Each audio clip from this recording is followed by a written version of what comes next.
According to New York Daily News, 70% of lottery winners end up broke within 7 years, and many dead within less. This is the sad truth behind winning the lottery. I don't know if there's actually any sad truths behind winning the lottery, but there's a lot of horror stories that are true, so I guess those are truths. I don't know. Abraham Lee Shakespeare.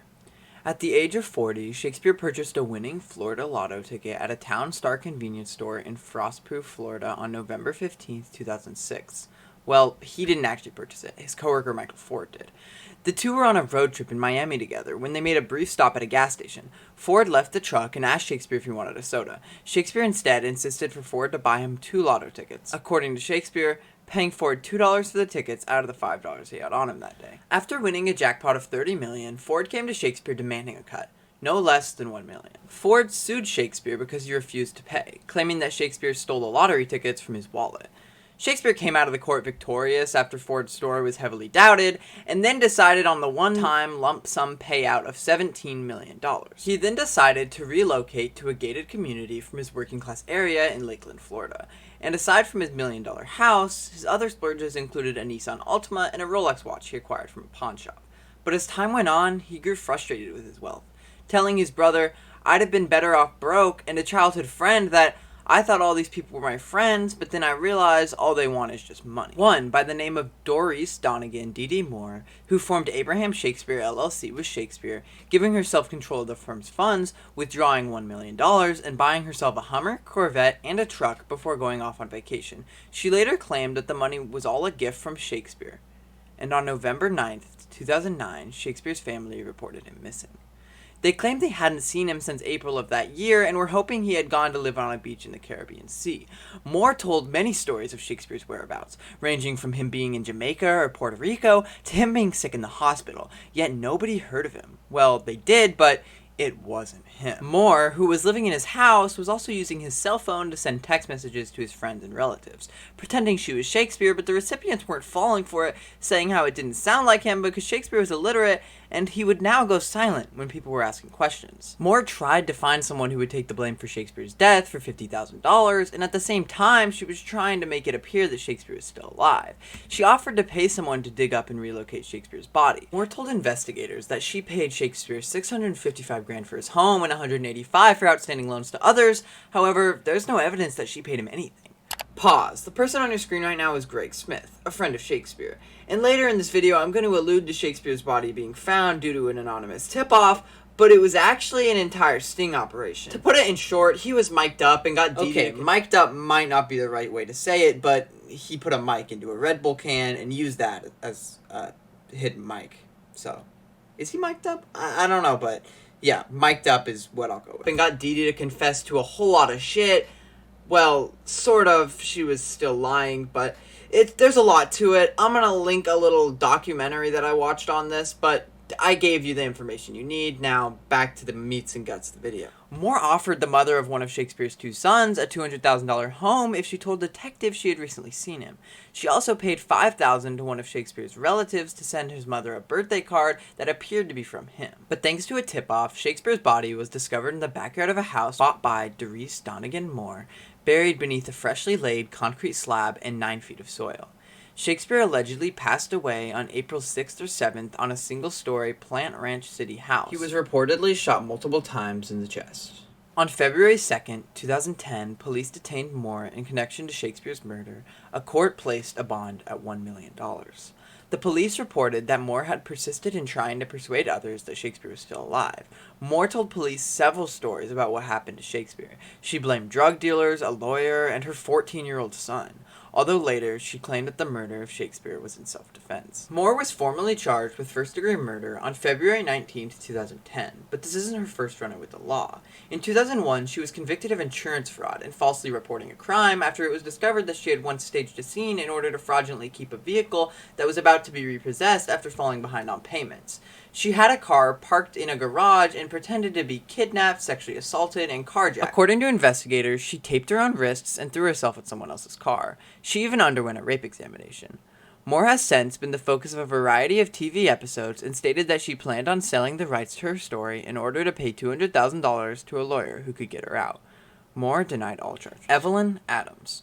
Once a clerk at a convenience store quit her job after winning big in the New Jersey Lotto. She won 2 separate multi-million jackpots in the span of 4 months, a probable chance of 1 in 17 trillion, totaling over 5.4 million in winnings. Evelyn was paid out over time, but one thing you should know about her is that she's a compulsive gambler. With the first ticket, she paid off her bills and college for her daughter, and of course a new car, along with giving gifts to those around her. After winning twice, she declared that she was done with the lotto, as though she felt that she couldn't go anywhere without being recognized and had lost her privacy. She wanted to open a music store, but put those plans off to the side, and instead bought and sold the convenience store she used to work at. Although loaning out what seems like most of the winnings to her acquaintances, they felt no duty to pay it back. By 2012, Adams had spent her winnings, having lost most of the money at the gambling and Atlantic City casinos in a string of failed business deals. Adam now lives in a trailer park. Jeffrey Dampier Jr. At the age of 30, Dampier and his wife, at the time, won an Illinois lottery jackpot of $20 million. Him and his wife later divorced and split the winnings 50-50. Jeffrey then met Crystal Jackson. Their relationship seemed to be going great. They even got married and moved to Tampa Bay, Florida. While in Tampa, he invested in Cassie's Gourmet Popcorn and helped run the business, and shortly after moving there, he also moved Crystal's 2 sisters, Victoria and Terry Jackson, up to Tampa, even though they didn't have nearly enough means of their own. He took good care of the sisters and their family, one of which being his sister-in-law that he would shower with gifts and was having an affair with, Victoria Jackson. Then all of a sudden, he was kidnapped by her. According to some sources, although there are multiple accounts, say that Dampier was lured into Victoria's apartment after she claimed to be having car problems. His hands and feet were then tied down by shoelace, and he was forced into his own van by Victoria's fiancé at the time, Nathaniel Jackson. The other sister, Terry, was also on the scene of the crime. Nathaniel Jackson then gave Victoria a shotgun and said, "Shoot him, or I'll shoot you." Dampier was shot in the back of the head. In 2006, Victoria Jackson was tried and convicted of first-degree murder, armed kidnapping, and armed carjacking. She received 3 consecutive life sentences. Nathaniel Jackson faced similar charges. Andrew Jackson Whittaker Jr. Before winning big, Jack was already well off with a net worth of over $17 million as the president of Diversified Enterprises Construction, a contracting firm in West Virginia. He stopped at the deli for breakfast sandwich, and although not a usual lotto player, decided to put $100 in because the prize was so high. He ended up winning the Powerball jackpot and received a cash out of $113,386,407 after taxes in 2002. He pledged 10% to Christian charities, and with $14 million started the Jack Whittaker Foundation, a nonprofit organization that provides food and clothing to low-income families in rural West Virginia. He also gave a $123,000 house, a new Jeep Grand Cherokee, and a check for $44,000 to the deli manager who served him on the morning of his ticket purchase, and bought and drove a Lamborghini around his neighborhood throwing cash. But then the troubles came. On August 5th, 2003, less than a year after winning the lottery, his car was broken into while parked at a strip club. The thieves took $545,000 in cash that Jack carried around with him in a suitcase. In another situation at the club, 2 employees, the general and dance manager, who were romantically involved, were arrested and accused of plotting to put narcotics in Jack's drink and rob him. His car was broken into again on January 25, 2004, but this time they recovered the $200,000 in cash stolen. In 2004, he was involved in 2 deaths. Firstly, Jesse Triple. His granddaughter Brandy Bragg's 18-year-old on-and-off-again boyfriend on September 16th was found dead in Jack's West Virginian home. He had reportedly overdosed on oxycodone, methamphetamine, meperidine, and cocaine, according to the coroner's report. And Brandy was found dead on December 20th at the age of 17 in the residence of one of her male friends. Her body was found wrapped in plastic tarpaulin and dumped behind a junked van with cocaine and methamphetamine in her system. The cause of death was listed as undetermined, and no one has been charged. On October 11, 2005, at a hearing over his January 2003 DUI, he lashed out at a local law enforcement for focusing on other troubles during his trial, saying, "Go after whoever killed my granddaughter with as much zealous as these buttholes are trying to convict me of something I didn't do."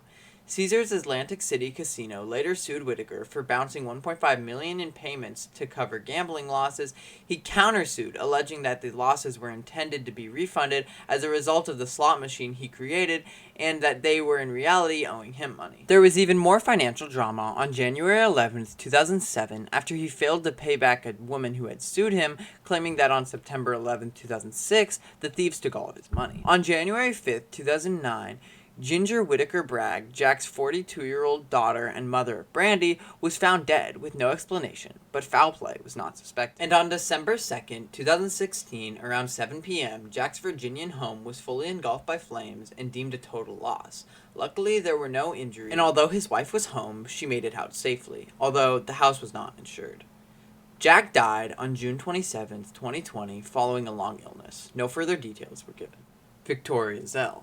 In 2001, at the age of 41, she won $11 million from the Minnesota Powerball jackpot and retired from her old job of being a nurse with her husband that she was in the process of divorcing. There was some drama with the couple claiming their money from court, and she said, "I fear having to go back to being broke again." She was charged with the possession of methamphetamines twice, and in 2015, after the use of alcohol and cocaine, she told the passengers in her SUV that she would show them how to drive crazy and proceeded to run 2 stop signs and rolling the SUV after colliding with a pickup truck, killing one passenger and paralyzing the other.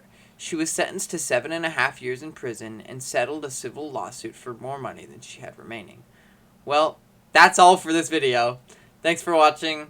I don't know what else to say. Subscribe, like, whatever. Appreciate you. Bye.